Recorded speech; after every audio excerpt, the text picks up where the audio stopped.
乌克兰还在苦战当中，俄罗斯也完全没有放弃进攻的意思。这场2022年开头最重要的事件，还是目前大家最关注的内容。虽然我的视频没什么人看，一般也只有20几的播放量，但是没有关系，我也是有太多话想说。一是因为义愤填膺，二是为了一个身边朋友。大家好，欢迎来到云说，我是小巴辣子。今天我们从经济的角度来看看这场战争。不少人都笃信这样一个言论，认为美国是这次俄乌战争的始作俑者，还说美国煽动乌克兰局势有直接的商业利益。好，那我们就来看看这次战争的发生有怎么样的经济因素呢？首先我们看交战双方，俄罗斯和乌克兰是这次的绝对主角，俄罗斯是战争的发起方和进攻方，而冲突是实实在在发生在乌克兰的土地上的，这两家谁都不可能独善其身。再说很多人普遍认为的乌克兰背后的老板美国从冲突的一开始就明确表示不会派兵干涉俄罗斯和乌克兰之间的事情，他一手制裁一手援助，但是绝对不派军队。原因很简单，美国在乌克兰没有什么实际利益，这就和之前伊拉克战争不同了。美国花那么多钱派那么多兵去伊拉克，是因为有巨大的能源利益在中东。说白了，乌克兰手里没有美国想要的东西。当然了，粉红们关注的焦点就是美国让俄乌之间发生冲突，可以争夺欧盟天然气市场，增加军工出口。好，这句话里的每一个字我都不认可。先来看看欧盟能源市场的问题。俄罗斯确实是最大的一个供应商，欧盟有超过40%的天然气来自俄罗斯。且不说现在制裁措施还没有真正触及能源领域，就算是切断了能源进口这条路，欧盟真的会转向美国，把这40%多的大蛋糕全部给他吗？欧洲人也不傻，美国给的价格会高出很多。在这种情况下，欧盟是会提高内部的能源产能，还是期望挪威提高出口量，还是寻找另外的出口方向？这个问题还没有定论。不管如何，转向美国绝对不会是首选。第二，关于军工出口的问题，我们来看一张图，美国在世界军工出口的百分比，它已经有37%的份额了。不管有没有乌克兰和俄罗斯的冲突，它都是军火交易的绝对霸主。真的有需要为了多乌克兰这一个主顾费尽心机吗？况且美国的相关军事物资都是以援助的形式给到乌克兰的，并不是售卖。另外，按照某些人的想法，卖军火就是破坏地区安全。来看看图，好像俄罗斯爸爸也好不到哪里去啊。从这个角度，我们是不是可以说，俄罗斯也是一个地区安全的不稳定因素呢？看完出口商，我们再来看看买方，到底是谁买了市面上流通的军火呢？这方面的大金主就是沙特阿拉伯了，我们都熟悉，那是有钱能使磨推鬼的人。基本上，国际上最大的军火购入方都是中东地区的国家，其次是亚洲，欧洲反而是可以基本自给自足，不需要太多进口。当然，我承认一有战争，美国的军火商就有钱赚，这没有错。而且一旦危机发生，世界的资金就会向美国靠拢。但是不是出于这个原因而去挑唆战争，我觉得还没有足够的依据支撑这个观点。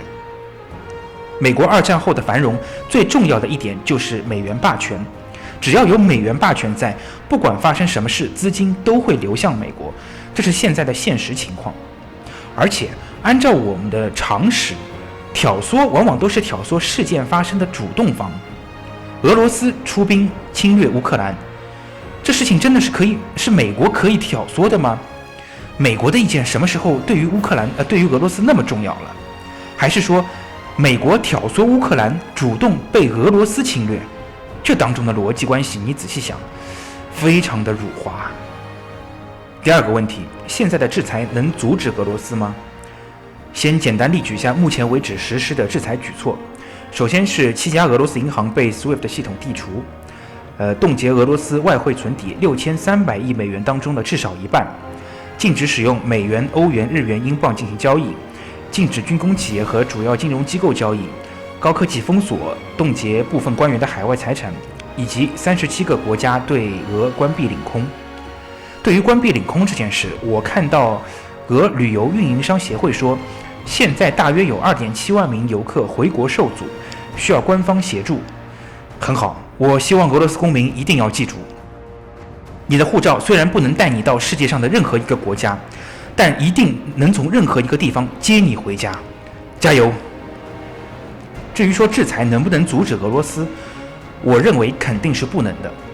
虽然还不敢断言普京这次最初的意图是什么，但是种种迹象可以看出，他原先是想在2-3天的时间内完成战略目标的，或者斩首乌克兰政府高层，或者拿下基辅，扶植傀儡，来达到他控制乌克兰的设想。但是在这个想法破产之后，他还是继续排兵布阵，一副铁了心要打服乌克兰的样子。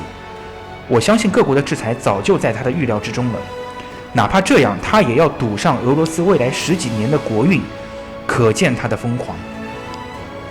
而且现在面对俄罗斯国内的反战声音，当局采取的也是立刻抓捕的应对方法。再多说一句，我认为俄罗斯的言论管控做得比军事行动还要差劲。东方有个那么好的榜样，怎么就不早点学呢？普京当然也及时出台了相应的应对措施，比如加息、降低存款准备金率、封停股市、限制换汇等等。而且目前被踢出 SWIFT 的银行暂时还不包括涉及能源贸易的相关机构，但这一套组合拳下来，使得很多国际企业放弃或者暂停了俄罗斯业务，导致卢布没有办法在世界范围内流通，不能交易就没有价值，卢布现在也是应声暴跌，这会导致俄罗斯国内经济急剧恶化。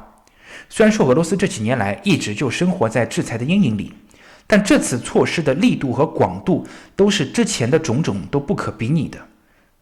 看到有最新的消息说，俄罗斯的几家银行在考虑加入中国银联系统，来应对 Visa、Mastercard 在俄罗斯地区停止业务的情况。这个新闻引起了一些人的疯狂，认为制裁措施根本就没有用。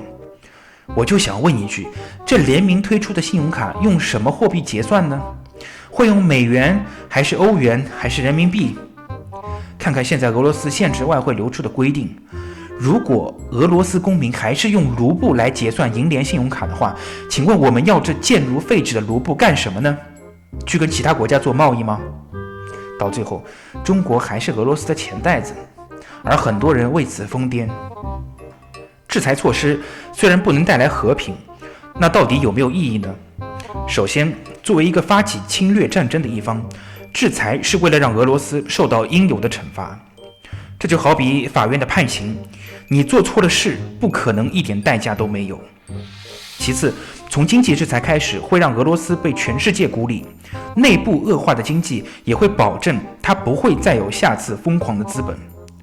不过说了那么多，我还是很反对媒体把这些举措叫做制裁的，这种说法分明是在抹黑那些国家呀。我一人血书提议改叫特别经济行动，是不是听上去就合理了很多呢？